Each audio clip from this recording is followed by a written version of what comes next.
Welcome to the Lila Life Show. I'm your host, Linda Andrews, and I am so excited to invite you to today's episode with Alicia Berberich. She is an amazing accountability coach for women that are entering empty nest. As you may see if you're watching on YouTube, she's bringing the Phoenix Plan, which we're going to dive into, as well as manifesting. Welcome, Alicia, to the show. Oh, I'm so excited to be here. Thank you. Thank you. If you wouldn't mind, I love to just start with a little origin story, how you got to where we are today. I know there's going to be a lot of beautiful threads we can go off from there, but if you could speak to that for a few moments, it always, I find inspiring. Yeah, I had not a difficult upbringing, but a sort of a challenging upbringing, and I was ruled way too much by the negative voice in my head, which was held me back from so many of the things that I really wanted to do. And once I had daughters of my own, I really wanted to make sure they didn't have the same scripts in their head that I had in my head. I wanted to change the paradigm from all the ancestral history that had gone on in my family. And so I decided I needed to learn to do things differently. So I went to coaching school to learn a better way of handling situations so that I could pass along energy and inspiration to my kids in a different way. So that's what got me started on this path. And it also brought up a lot of memories from my childhood that, were kind of different. I was never your average bear. Like I really got into tarot cards when I was 13 and thought that was really cool. And then, it just sort of slipped away as my life progressed. And now I've come around full circle back to that and really have enjoyed doing tarot card readings for people in my community and harnessing the power of manifesting, just some bigger, deeper tools that are available to us that a lot of people don't think about, but really enjoying helping women in particular to figure out their path and help them find the tools that will help them really connect with who they're supposed to be here. My belief is that we're all here for some purpose. And and as in the beginning, as as women, we go to school, we get our education, we go to work, we find a partner, we get married, we have kids, if that's our path. And then after we have our kids, then it's like, wait, I didn't have a plan for this part. Like what comes after the kids? So trying to figure out, okay, what are your next steps? And that's the time when usually women get called to their higher purpose of what they're really here for. So being open and able to connect with that is what my path is here, to help women to connect with what their place is in here, in the bigger picture of things. Beautiful. And you mentioned going to the coaching school to be able to help your daughters with that voice in their head, your head. Did it work? Did it help? How are your daughters? I mean, my kids amaze me all the time. I'm like, wow, like they're so confident and full of zest and life, and they're not held back by any of the things that held me back. So I think it was really, really worth it. They're really tremendous. They're like my role models. Really powerful, and happy belated Mother's Day. Oh, thank you so much. Thank you. So I see a lot, and I'd love to hear, I want to start with the empty nesters journey and how that transition from a certain identity to a new identity, how you help people navigate that. I want to start there. I know there's going to be so many questions I have from there, but if we could start there, I mean, there's, I think, grief and confusion that come up in that, but from your lens, how do you approach that and what do you see? Yeah, I think it's so hard. Like for me, after I dropped my first daughter off at college, this sense of emptiness and the hole in my heart just to leave her there, like, and say goodbye was so wrenching. And it's not like it was a surprise. And I have twins, so I dropped two off in the same year. And I had been planning on it, and I had a plan in mind, but it was still so difficult. And to come home to this very quiet house, it was really hard. And I think people talk about the empty nest syndrome, but you really don't understand until you go through it how hard it is. And I'd spoken to a girlfriend of mine years earlier, and she had a daughter who was older than my kids. And I was like, wasn't it hard? Like when you came home and Megan wasn't there anymore? And she was like, oh my God, I was so happy she was out of the house. Like she just needed to go. Her energy was overwhelming. The kids go through this hormone thing where they're fighting with their parents because they're trying to break the tie, because that needs to happen. It's a natural evolutionary process. But still, it happens different. Like I think I'm going through that same thing with my daughter now as she's graduating from college. She's like, Mom, you know, you need to let go. I can go, I need to go on my own now. And I'm like, okay, fine, you can have all the space you need. But I think, you know, it happens at some times. And for some reason, you know, like the mother-daughter bond is much different than the mother-son. My son was like, all right, bye, see ya. Like he's off. I'm like, yeah, he's fine. But for with my daughters, I just felt this really tighter connection and it was really hard. And for women going through this, even if they haven't, obviously it's not any surprise, but my really good girlfriend is going through it now. And I was like, well, what's your plan? What are you going to do? She's like, my plan is to do nothing and not think about anything for an entire year. And I'm going to think about it after that. And I was like, okay, well, let's see how that goes. Because it's so hard. You need, you know, you have all like getting the child like through the college process and through graduation and the summer before they go, getting them all ready. It takes so much energy. And then all of a sudden it's gone. And then you're left with, you know, like, what do I do? Like, you need somewhere to direct that energy going forward. So the program that I put together, I think it's really terrific for women because we really start with the foundations. Like, what are your core values? And it's really thinking about your core values and how they aligned and looking at strengths that you know, like in the, you know, people have taken strength finders and different things to find out their strengths, but I go through a different process to help women uncover their strengths that are hidden through the stories that they tell, and really to pull out strengths that they don't usually think about so that they have a really clear understanding of their core values, a clear understanding of their strengths, and then we connect to their future self. Who is it that they see themselves being in 5 or 10 years, to connect with that person and then make decisions from the future, pulling yourself into the future to move yourself in that direction. So it gives them a different way of looking at things instead of measuring their life through their children and like getting their child to graduation and into college, into graduation, out of the house. Like it gives them something in the future to pull them forward. And it's been really exciting. I think the women really love it and have thrived with the program. So it's fun. And over what amount of time is that usually taking place?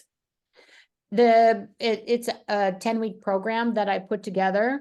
So it's something that, you know, we spend a lot of time together, but it gives them something to think about. And they might not know exactly what they want to do. Like maybe you want to volunteer at something and figuring out what's going to really pull on your heartstrings. Where are you going to find the right place for you? Or maybe they want to have a paid job or something, or maybe they just want to play tennis and bridge. You know, it doesn't matter. It's just finding like, what do you feel are your next steps, and looking ahead 5 years. What do you see yourself doing, and how do you envision, like, what does the perfect day look like? How do you want your life to be? And doing it, like you say, from a conscious step instead of randomly letting it unfold, but deciding how you want your path to be. As Mary Oliver says, you know, it's our one and only precious life.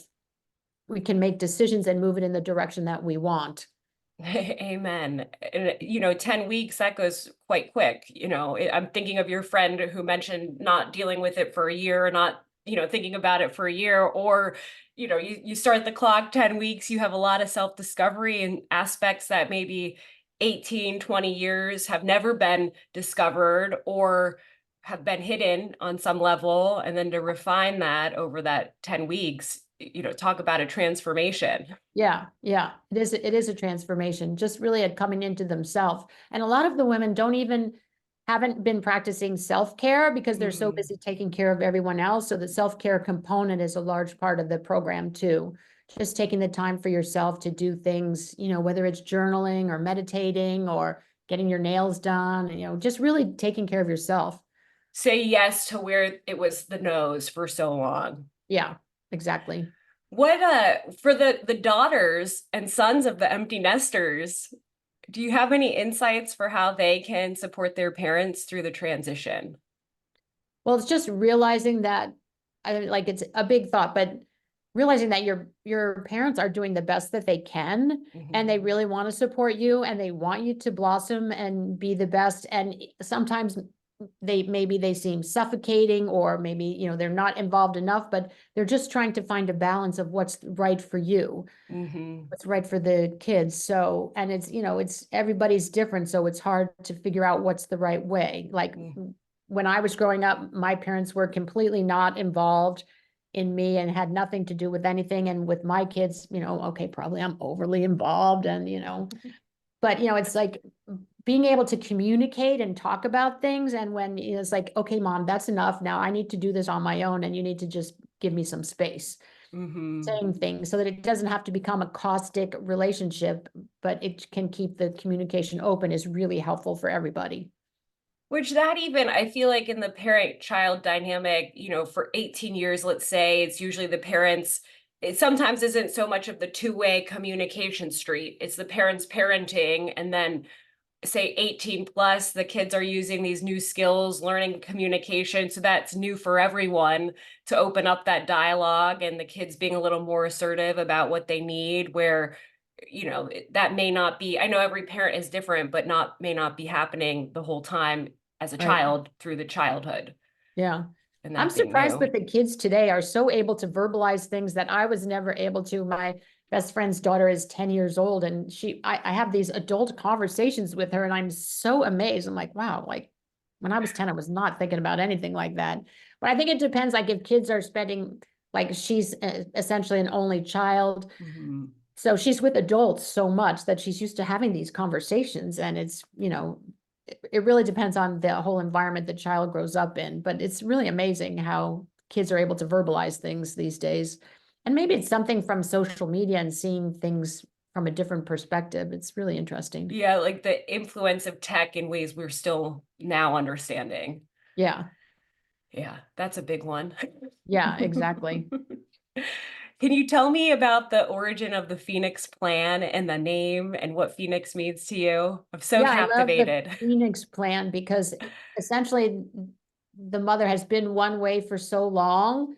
And then it sort of all erupts as the Phoenix bursts into flame. And then out of the ashes from what was becomes what will be. And then the new bird Mm, comes up. And that's how the mother is after, the child, as she approaches the empty nest phase, what was isn't anymore, and now something new and beautiful is going to come from that. And that's exactly mhm, the story of the phoenix. And it's not like she's creating something completely new altogether. It's not like it's coming out of an egg from something new, but it's from the ashes of what was comes the new thing. So it's harnessing both the things from the past and also looking ahead to where you want to go to. mhm. So I think it's really such a beautiful image. I love the phoenix. It is, it is. And a little bit obsessive about Harry Potter, what can I say? Inspired by. Yes, exactly.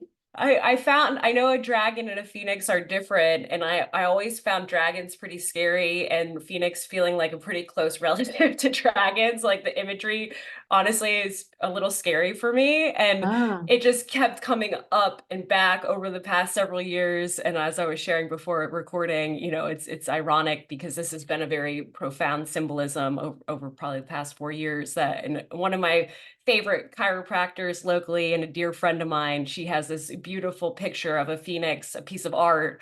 And I was just like, oh, it keeps coming up again and again and again. And that rebirth. And I think about this from a meta perspective, you know, there's aspects of us that are dying and being rebirthed many times throughout our life, if we're lucky. It's not the easiest process to go through, but there's like micro experiences of death and rebirth. And I was listening to a podcast this morning and they said that grief is the receipts of deep love.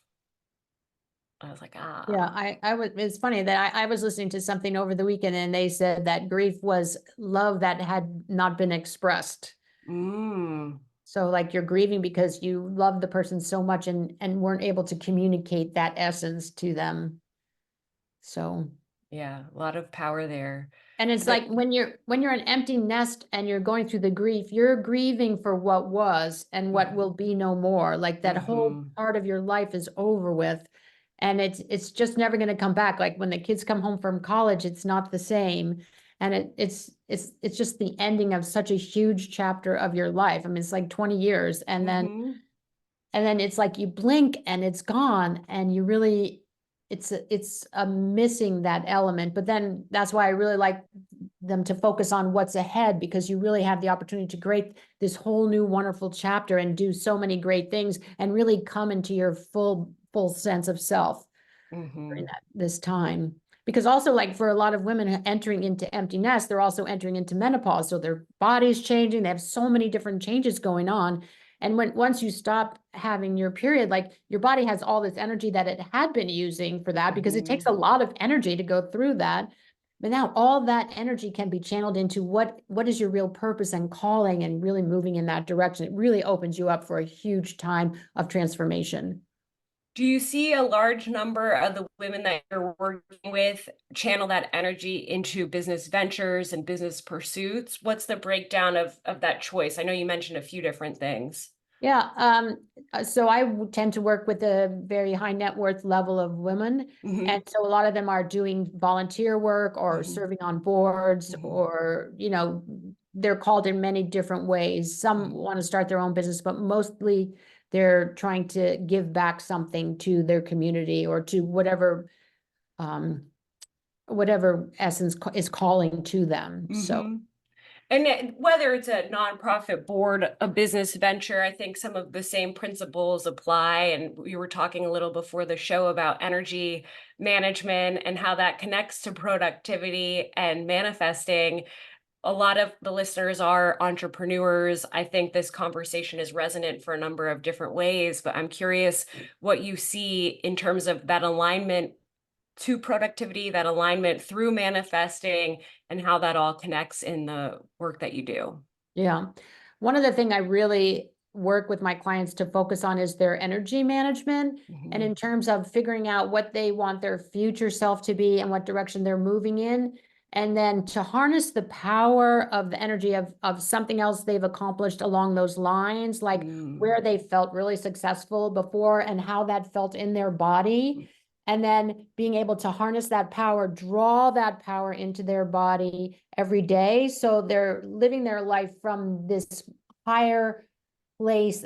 It's to raise their baseline up to a higher level, so that whether they're, applying to be on boards or organizing nonprofits or whatever they're doing, they're coming from this place of success already, as opposed to coming from a place of not, like, a lot of women feel like, I have been out of the job force for 20 years. I don't know how things work. Like, everything is different. And yes, things are different, but you still have the elements that it takes to get things done, because you've been a mother and you've been getting things done for 20 years. It's just in a different format.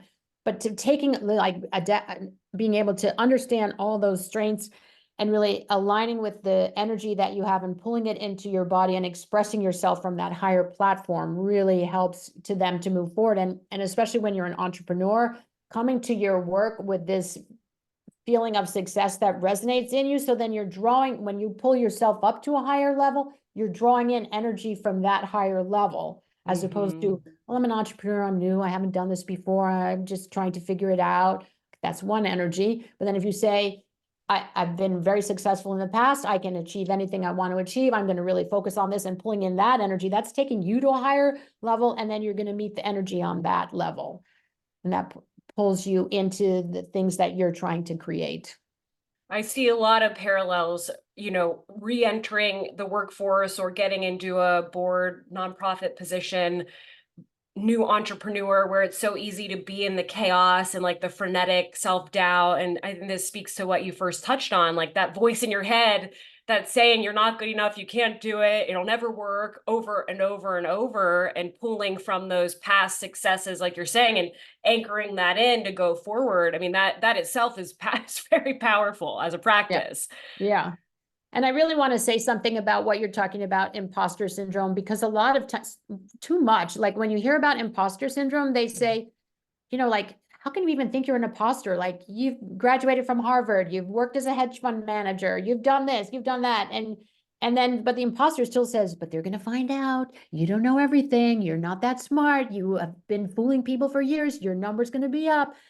And when you try to deal with the imposter syndrome on these levels of logic or common sense, it's not going to work, because that's a very rational plane, and the imposter syndrome is attacking you on an emotional level. So you Mm-hmm. have to you have to deal with the imposter syndrome also on an emotional level. And you have to Mm-hmm. take it from, like, a counteractive level. The imposter syndrome is coming out of fear and scarcity and lack. And so when you address it instead with loving kindness and say, Mm-hmm. okay, I understand that you're nervous about this. It's scary what we're doing, but it's okay. I've done a lot of things before and we can do this together, and just We'll trying to, figure it out. yeah, we're going to do this together and figure it out, so that instead of attacking it with all these rational things, you're just thinking of it as a scared child and trying to Mm-hmm. embrace it and love it and say, yeah, it's scary and we can still do it, Scary doesn't mean it's going to be impossible. It just means we haven't done it before. And that's why one of the things I really talk about with the process of manifesting, a big Mm-hmm. element of that is gratitude statements. Mm-hmm. And when I work with my clients to do gratitude statements, of course, everyone talks about saying your gratitude statement in I am a successful entrepreneur, making it very present based. Because with gratitude statements, you can take the future of what hasn't been accomplished yet and bring it into the present as if it has been accomplished. Mm-hmm. But I shouldn't say and tying into that, the I am, and then say because. The Mm. because part, because that ties in the emotional element of the gratitude statement and really gets it into your body, into the reticular activating system that really needs that emotional connection. So really harnessing the power of your emotions, putting them into your gratitude statements as the foundation for your manifesting really makes a big difference.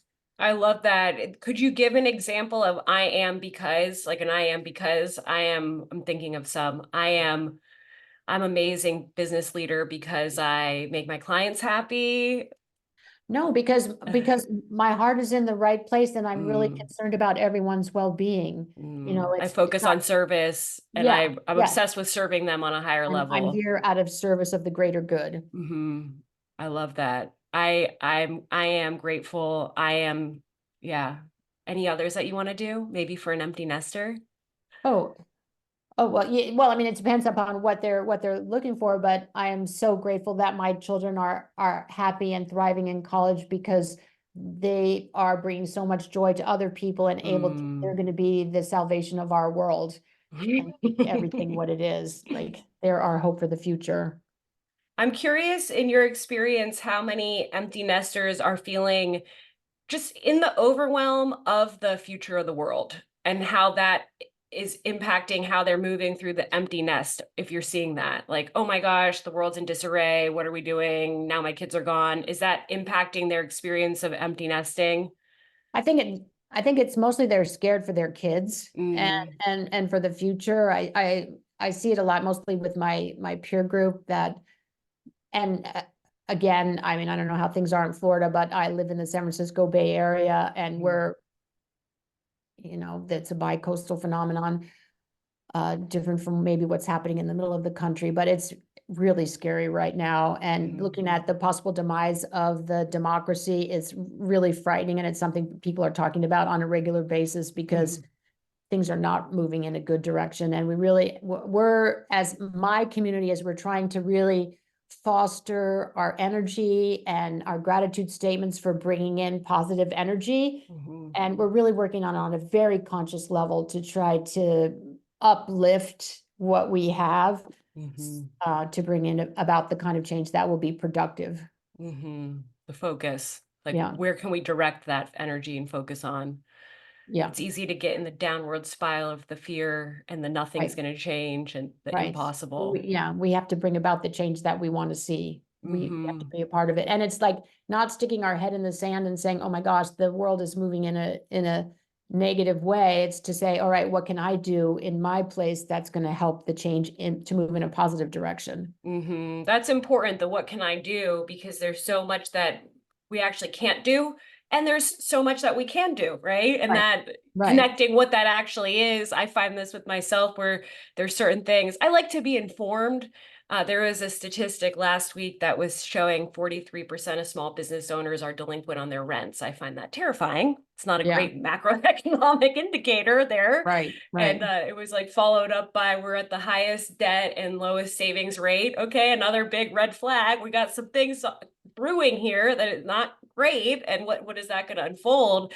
But it's like, okay, you're taking these macro statistics, and then what am I actually doing about that? And it's like, well, my clients and audience are very informed about a statistic like that, and then making sure to be really resilient and check back in around productivity and control what they can control and understand the environment that you're operating in with even a level of sensitivity that the audience is in some ways in the most trying times ever, right? Like based Yeah. on those indicators. Yeah. And really looking at your numbers and seeing, where are the places you need to focus your energy there. Mm-hmm.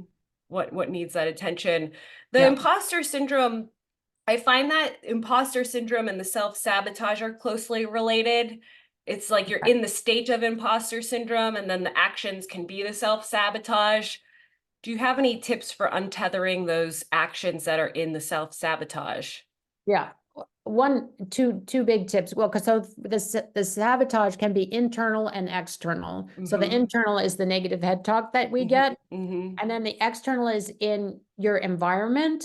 So making sure that your environment is set up to support you and you're doing the things that are going to help you along the way, whether it's like making sure you're eating healthy, making sure you're getting the rest you need, making sure you're getting the exercise you need. Making sure your books are color coded. Yeah. And then the other big, really big part of it that helps to support you is making sure, it's Jim Rohn said, you become the 5 people that you hang out with. Mm. And really being conscious of, are the people you hang out with supporting you or taking you Mm. down? Are they seeing you as you want to be, as your future self? Or it's like when you go back to your high school reunion, suddenly you become the person you were in high school, which you haven't been in a long time, and is that the kind of person you want to be? But really making conscious choices of your friends and the people you hang out with so that you can move forward in the way you want to, who are going to support you in what you want to do with your life and how you want to be. Because when you have friends who are limiting you and pushing you, oh, have a second cocktail, oh, you don't need to do that today. Why, you ran yesterday? Why do you need to go today? Like those kind of things aren't helping you. You want to Mhm. be with someone who's really pushing you to be the best you can be. Which that's interesting to think about the transition in empty nesting and the bonds and the connections through parenthood. And then you go through empty nesting, and then maybe everybody's on different phases of that. And then if you're at a point of self-discovery and making those shifts, that could shift those top 5 people that you're hanging out with. And you start to notice, what is supportive or not as you're making those shifts. Yeah. Yeah. But really making it at a conscious level. Mm-hmm. So, and being aware, because of like what happens with the negative voice in your head is sometimes it's playing and you're not aware of it. To gain awareness is the first step. And it's so hard for a lot of people just to tune into it and hear it. So that was one thing that really I became aware of with my clients. I was like, did you hear what you just said? Like, did Mm-hmm. you hear how caustic that was? And you're talking to yourself. It's like, it hurts my heart to listen to you talk like that about yourself. Mm-hmm. And so people who can point those things out to you so that it comes up to the conscious level instead of just being like at the unseen level and doing its damage. Mm-hmm. That phenomenon too about what you revert into, I'm laughing. It was like the first couple years after leaving for college, and I'd come home and some really bad habits. It was like I was having my parents almost wait on me hand and foot, like cleaning up and then I was like, whoa, this is, I'm a functioning adult. Like you need to be a little bit more helpful here. And then it was like, what? Like why were they doing all this? Like I can't believe that that's for 18 years, they're cleaning up after me, and it's Probably on after some you've been level. on, they were so excited to do that for you. They're Right. like so happy you're home. It's interesting. I'd love to hear for a few closing thoughts here, just a little bit more about your 30-day manifesting habit builder and the importance of habits. Yeah, habits are really critical. And I really like the habit builder program because manifesting is, you have to develop it's a practice. Mm. And so developing the practice takes time. And so this 30-day program really walks you through step by step of how to build the whole manifesting process and then create it into a habit into doing it on a daily basis so that you can, it's a really strong, a powerful tool that you can use to move your life in the direction that you want. So I think it's a really fun program, and it's just an email program, Hmm. and it has a little quote to motivate you on what you're doing and really to try to keep you on the path for 30 days. So then it becomes natural for you to use manifesting. I love that. When you define, how do you define manifesting? It's aligning your power, your thoughts and beliefs and actions with the energy in the universe so that you get in alignment. And when Mm, you're trying to bring about what you want, you need, that's why I'd like to, getting your energy up to a higher level so mm, that you can align with what the universe has in mind for you on a higher level. So it mhm. brings up everything, I think of that, it's like you're skimming off the top, the chef in me skimming off the top, like the bowl of soup or something. And it's like that kind of frenetic, chaotic, and then you get to the good stuff underneath. And if you don't let yourself get out of that state and get into the good stuff underneath, or you could, there's a lot of different ways you could visualize that, but that was just coming to me. yeah, that's cute. The Uh, chef uh, in you. yes, the chef in me, always emerging. I'm giving like I am working on a cookbook for high performers. Oh, I love it. And because I think there's something here where my husband and I, we have a pretty cool food prep regime. It helps cut down costs. And, it took a while to get to that point. And I make everything quite health supportive. And I feel the effects of that. I know he does too. It's like, okay, how can we share it? So I've been lightly mentioning that. I think that'll be a 2025 based on where things are going right now, but it's coming. It is Yeah, coming. yeah, yeah. It sounds excellent. It sounds like a great Yes. idea. Yeah. And your son, Manifest that. right? I know. Yeah. I'm looking for collaborative chefs. So that's, when you mentioned your son, I was like laughing, like, oh, of course. Awesome. Well, thank you so much, Alicia. Where's the best place for people to land if they're interested about any of your programs? We're going to share that in the show notes, but just that next landing spot before we go to closing. Yeah, I'm on Instagram at Alicia_Berberich. And I say something pretty regularly up there. And then you can connect with the manifesting program through the link in the bio there. Awesome. And closing final thoughts. If you had to say one thing to our listeners to send them on their way, what would that be today? Really to harness the power of connecting with your emotional self to bring about the gratitude that you want and to really connect with your energy. Think that, connecting with your energy on an emotional level really cements your desires and draws in exactly what it is you want. Powerful. Thank you so much. And thank you everyone for tuning in to the Lila Life Show. We will see you next week. Please be sure to like, subscribe, send to a friend, maybe send to a parent, and we'll talk to you soon. Thank you so much.